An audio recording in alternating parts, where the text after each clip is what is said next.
معاشیات ہیں ان سے جاننا چاہتے ہیں۔ ڈاکٹر صاحب، یہ جو ڈائیلاگز اس وقت چل رہے ہیں آئی ایم ایف اور حکومت کے حوالے سے، یہ کیا ہیں؟ تھوڑا سا ہمیں سینسٹائز کر دیجئے، اور آئی ایم ایف یہ گفتگو کر کے کیا کرے گا؟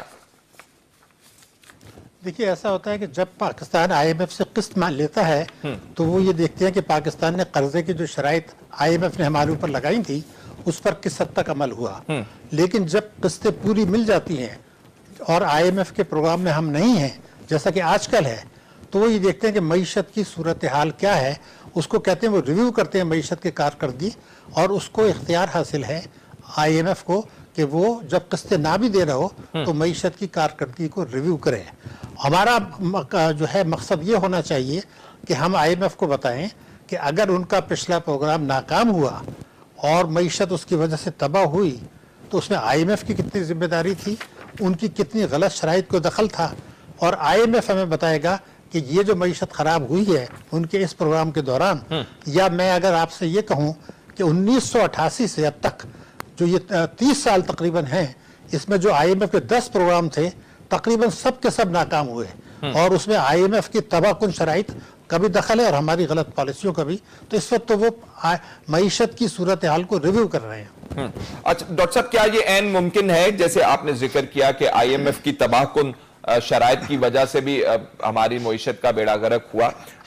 اپنے مینیجرز کو تو ہم جانتے ہی ہیں، ان کی کیا بات کریں، تو نئی شرائط بھی کچھ آ سکتی ہیں حکومت کے لیے جو وہ بھی ان کو ایکسپٹ کرنا ہوں گی؟ کیا کہتے ہیں آپ؟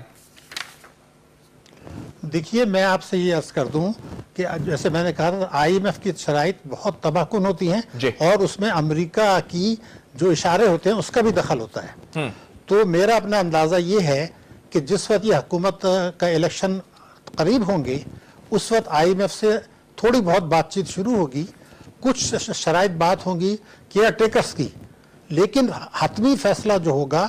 وہ نئی حکومت آنے کے بعد ہوگا۔ اس سے پہلے آئی ایم ایف کے ساتھ کوئی معاہدہ ہونے کا کوئی امکان نہیں ہے۔ اور جو اچھی خبر ہے وہ یہ ہے کہ میں یہ ذمہ داری سے کہہ سکتا ہوں کہ یہ حکومت اپنے دور میں آئی ایم ایف کے پاس قرضے کے لیے نہیں جائے گی، اور ان سے قرضہ لیے بغیر الحمدللہ ہم اپنی شرائط پوری کریں گے۔ لیکن دوسری جو ہے وہ بہت خوفناک بات ہے، اور وہ خوفناک بات یہ ہے کہ جب ہم شرائط طے کریں گے اگلی، تو جو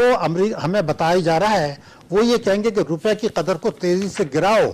اور معیشت اگر ہم نے روپیہ گرایا تو اس سے پاکستان کے قرضوں کا حجم بڑھے گا، مہنگائی بے تحاشا بڑھے گی، تمام امپورٹڈ چیزیں، آپ کے امپورٹ 50 ارب ڈالر سے زیادہ ہے، ان کی قیمت بڑھ جائے گی، جو ہم قرضے ادا کر رہے ہیں ان کی مالیت بڑھ جائے گی، اور ایک مہنگائی کا طوفان آئے گا۔ تو پاکستان کو اس خدشے کا